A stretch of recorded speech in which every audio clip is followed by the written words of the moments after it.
Welcome to the channel. তো আমি এখন ভিডিওত জৱাহৰলাল নেহৰুৰ যেটো নৱোদয় বিদ্যালয় আছে হিটোৰ কাৰণে আমি কোশ্চেনসমূহ আলোচনা কৰিম তো নৱোদয় বিদ্যালয়ৰ কাৰণে আমি যদি কোশ্চেনসমূহ আলোচনা কৰিবলৈ যাও তো ইয়াৰ কাৰণে ফাৰ্ষ্টত আমি মেথছৰ কোশ্চেনসমূহ আলোচনা কৰিব লাগিব তো মেথছৰ যেটো প্ৰথমটো লেসন আছিল যেটো এৰিথমেটিক টেষ্ট বুলি কোৱা হয় তো তাৰ বাবে আমি এখন ভিডিওত আলোচনা কৰিম তো ফাৰ্ষ্টত আমি কি শিকিম নাম্বাৰস এণ্ড Now numeric system যেটো সংখ্যা আৰু সংখ্যা প্ৰণালী যে আছে তো হেতুৰ বিষয়ে আমি শিকিম তো নাম্বাৰস আমি বুলিলে কি বুজো তো নাম্বাৰস বুলিলে আমি 0 তাৰ পিছত 1 2 3 এনেকুৱা ধৰণৰ সংখ্যা বিলাকক আমি কি বুলি ভাবো নাম্বাৰস বুলি ভাবো হয় না নাই তো 1 2 3 4 5 6 up to infinity তো সেই সংখ্যা বিলাকক আমি নাম্বাৰস বুলি ভাবো তো এই নাম্বাৰস সমূহ কেনেকুৱা ধৰণৰ ভাগ কৰিব পাৰি বা কেনেকৈ আমি গুণিব পাৰি তো তাৰ কাৰণে আমাৰ ইণ্ডিয়ান সিস্টেম আৰু ইন্টাৰনেশনাল সিস্টেম আন্তৰ্জাতিক পদ্ধতি আৰু ভাৰতীয় পদ্ধতি দুটাৰ আমি জনা থাকিব লাগিব আমাৰ তো ইয়াৰ কাৰণে আমি কি জানিম যেটো সিস্টেম ইণ্ডিয়ান সিস্টেম তাৰ কাৰণে আমি কেনেকুৱা জানিব লাগিব যে ওয়ান্স প্লেসত আমি কি পাও হয়নে তো ওয়ান্স প্লেসত যোনটো পাও আমি হিকিনি আমি জানিব লাগে যে সাপোজ ওয়ান্স প্লেসত কি আছে 1 অক ওয়ান্স বুলি কোৱা আছে 1 অক কি বুলি জানো আমি 1 then 10 then 100 তাৰ পিছত thousands তাৰ পিছত 10,000 লাখ 10 লাখ কৰৰ then 10 কৰৰ এইবিলাক আমি কব লাগিব তো ইণ্ডিয়ান সিস্টেমত আমি এনেকৈ জানিব পাৰো তাৰ পিছত ইন্টাৰনেশনাল সিস্টেমত অলপমান ব্লেক হ'ব তো ইন্টাৰনেশনাল সিস্টেমত কেনেকুৱা ধৰণৰ হ'ব হেখিনি আমি চাই লও একবাৰ তো ইন্টাৰনেশনাল সিস্টেমত কেনেকুৱা ধৰণৰ আমি দেখা পাম যে ওয়ান্স প্লেসত কি থাকে 1 10 100 thousands है ना thousands প্লেসত thousands আহিব তাৰ পিছত 10,000 then 100,000 তো ইখিনিতে 100,000 ৰ পৰা অলপমান চেঞ্জ হৈ আহিব ঠিক আছে তো 100,000 মানে 100,000 তাৰ পিছত মিলিয়ন তো 10 মিলিয়ন then 100 মিলিয়ন তো আমি হেনেকৈ গুণিবি যাব লাগিব তো এইটোক আমি ইন্টাৰনেশনাল সিস্টেম বুলি কও যেটো 100,000 বা 100,000 হলে কি হয় লাখ হয় আমাৰ ইন অসমীয়া যেটো বা ইণ্ডিয়ান সিস্টেম আছে তো ইণ্ডিয়ান সিস্টেমত কি হৈ আছে 100,000 ক আমি কি বুলি কও লাখ বুলি কও হয় না নাই তো এইখিনি কথা মনত ৰাখিব লাগিব তোমাৰ ইণ্ডিয়ান সিস্টেম আৰু ভাৰতীয় পদ্ধতিটো তোমাৰ মনত থাকিব লাগিব তাৰ পিছত হল তোমাৰ সাকসেসৰ আৰু প্ৰিডিসেসৰ নাম্বাৰ হেখিনি জানা থাকিব লাগিব সাকসেসৰ মানে কি হয় যে পিছৰ সংখ্যা মানে সাপোজ 5 ৰ সাকসেসৰ বুলি ক'লে কি কম আমি 5 ৰ সাকসেসৰ বুলি কৈছে দ্যাট মিন্স কি হ'ব 6 है ना আকৌ যদি 5 ৰ প্ৰিডিসেসৰ বুলি কয় প্ৰিডিসেসৰ বুলি ক'লে আমি কি বুলি কম 4 ঠিক আছে আগৰ সংখ্যা প্ৰিডিসেসৰ মিন্স আগৰ সংখ্যা তো যিকোনো সংখ্যা আমাক দিয়া থাকিলে তাৰ সাকসেসৰ উলিয়াব দিলে আমি কি উলিয়াম আগৰ সংখ্যা প্ৰিডিসেসৰ কৰিব দিলে পিছৰ সংখ্যাটো উলিয়াই দিম আমি সৰি প্ৰিডিসেসৰটো আগৰ সংখ্যা আৰু সাকসেসৰটো পিছৰ সংখ্যা উলিয়াব লাগিব তো এতে আগৰ সংখ্যা আৰু পিছৰ সংখ্যা অসমীয়াত ইজি হ'ব তো এইটো মনত ৰাখিবলৈ কৰি যাব লাগিব তাৰ পিছত তোমাৰ ৰোমান নাম্বাৰৰ নলেজটো থাকিব লাগিব যেনেকৈ ৰোমান নাম্বাৰটো কি হৈছে I means তোমাৰ হ'ব 1 হয়নে then V means 5 X means 10 তাৰ পিছত L means কিমান হয় 50 C means 100 D means 500 and M means কিমান হৈ আছে 1000 তো হেনেকৈ তোমাৰ মনত থাকিব লাগিব মেইনলি ইকিটা তোমাৰ মনত থাকিবই লাগিব তাৰ পিছত তোমাৰ ডাঙৰ যিবিলাক সংখ্যা আছে সেই সংখ্যাবিলাক কেনেকৈ লিখা হয় সেই পেটাৰ্নখিনি তোমাৰ জনা থাকিব লাগিব তো আশা কৰিছো তোমাৰ জনা আছে সেইখিনি তো M that means কিমান হৈ আছে 1000 ঠিক আছে M means 1000 বুলি জানিব লাগিব তো তাৰ পিছত যেটো দিয়া আছে মিছাই ল তো সেই ভিডিওখিনি তুমি চাব পাৰিবা লাইক শেয়াৰ আৰু সাবস্ক্ৰাইব কৰিব লাগিব তো কৰা তাৰ পিছত যেটো দিয়া আছে কোশ্চেন তো আমি এই লেসন সম্পৰ্কে সংখ্যা আৰু সংখ্যা প্ৰণালী যেটো লেসনস আছে তাৰ বাবে আমি কোশ্চেন সমূহ চাম তো ফাৰ্স্ট কোশ্চেনটো আমাক কি দিয়া হৈছে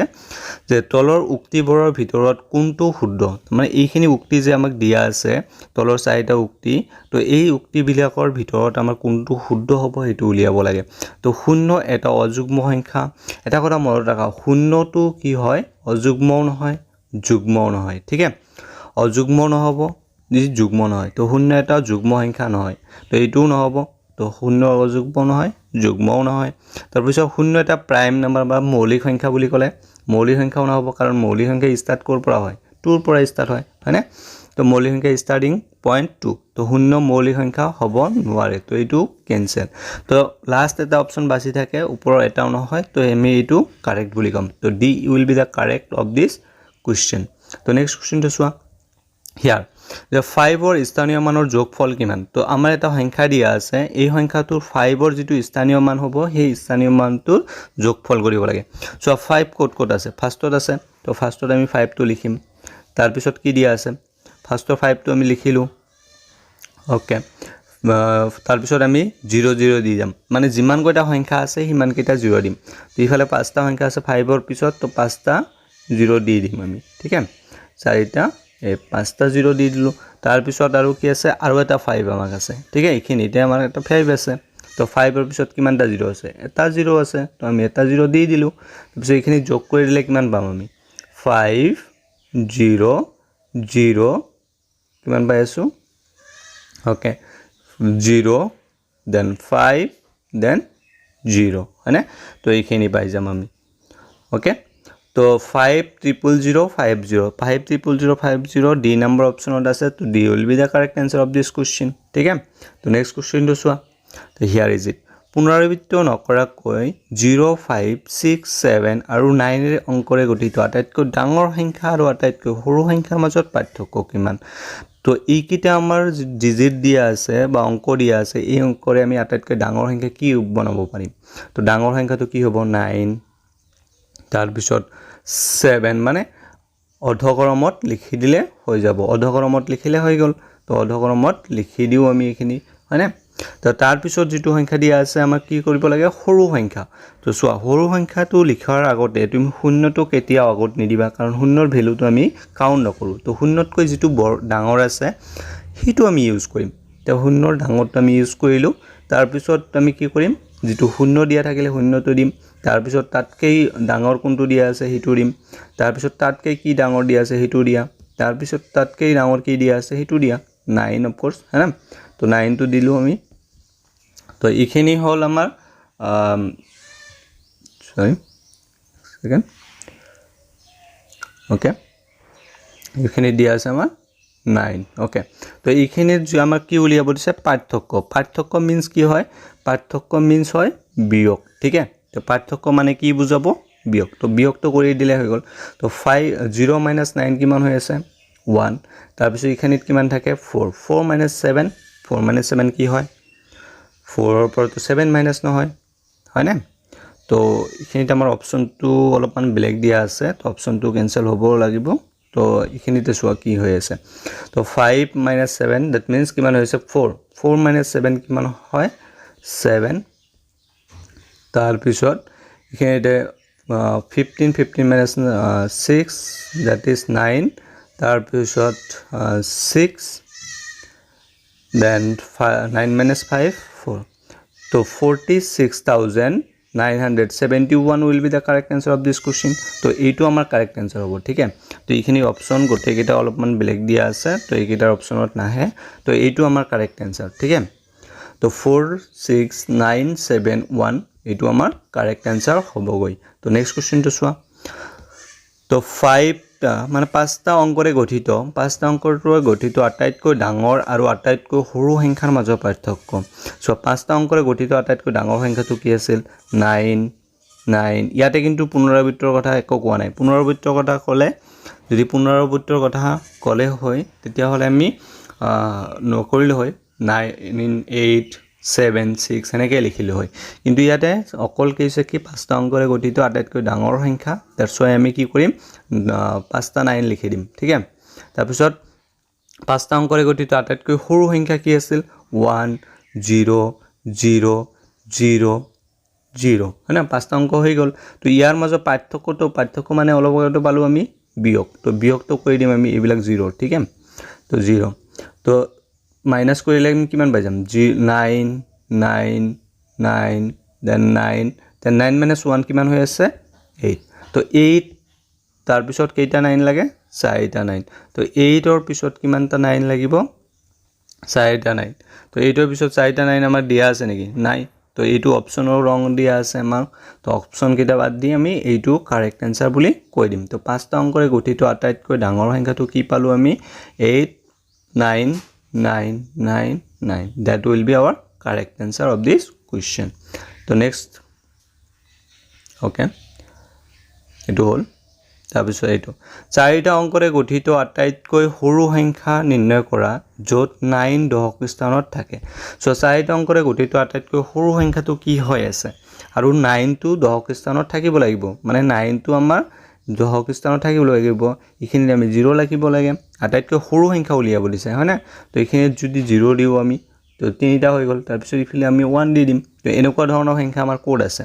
সো 9 টো সেকেন্ড প্লেসত থাকিব লাগিব দশক স্থান এটো দশক স্থান ঠিক আছে তো 9 গুটেই কেইটাতে সেকেন্ড স্থানত আছে তো এইটো আমাৰ অকল 9 এৰে ধৰিব নোৱাৰো তাৰ পিছত আমি বাকি নম্বৰ কেইটা চাম 1092 হয়না এটো আটাইতকৈ সৰু যেন দেখা পাই আছো হয়না তো বাকি 12 আছে 12 টো ডাঙৰ হৈ যাব 1200 হয়না এটো 1000 তাৰ পিছত 2000 তো এইকিটা আমাৰ ৰং হৈ যাব অকল option number B will be the correct answer তো অপচনত যেটো দিয়া আছে এটো আমি অপচনৰ পৰা উলিয়াব পাৰি তো অপচনৰ পৰা কিছুমান আনসাৰ আমি উলিয়াব লাগিব তো ইখিনি ওকে আজিৰ তোমালোকৰ যেটো হোমৱৰ্ক কোৱেশ্চন তো হোমৱৰ্ক কোৱেশ্চনটো কি হৈছে আটাইতকৈ সৰু মৌলিক সংখ্যাটো কি তো মৌলিক সংখ্যাটো তোমাৰ উলিয়াই কমেন্ট কৰি জনাবা তো মৌলিক সংখ্যাটো কি হয় এটো তোমালোকে কমেন্ট কৰি জনাবা আটাইতকৈ সৰু মৌলিক সংখ্যাটো উলিয়াব দিছে হয়না তো যিকিটা কোৱেশ্চন আজি আলোচনা কৰা হল গোটেই কিটা কোৱেশ্চন তোমাৰ জেএনবি পৰীক্ষাত আগতে অহা কোৱেশ্চন তো প্ৰিভিয়াস ইয়াৰ কোৱেশ্চন বুলি তোমালোকে জানিব লাগিব তো জেএনবি যেটো প্ৰিভিয়াস ইয়াৰ কোৱেশ্চন হয় তো প্ৰিভিয়াস ইয়াৰ কোৱেশ্চনৰ পৰা এই সকলোবিলাক কোৱেশ্চন লোৱা হৈছে দ্যাটস ওয়াই তোমালোকে এই কোৱেশ্চন বিলাক জনা থকা তোমাৰ দৰকাৰ তো ইয়াৰ পৰা তোমালোকৰ কিছুমান কোৱেশ্চন কমন পৰিব পাৰে আৰু নহলে তোমালোকৰ এনেকুৱা ধৰণৰ কোৱেশ্চন ডাইৰেক্টলি কমন নপৰিলেও এনেকুৱা ধৰণৰ কোৱেশ্চন তোমালোকৰ এক্সামত দেখা পাবা তো এনেকে ধৰণৰ নতুন নতুন কোৱেশ্চনৰ বাবে চেনেলটো লাইক বা শেয়াৰ সাবস্ক্ৰাইব কৰি ৰাখি দিবা তো thank you guys for watching this video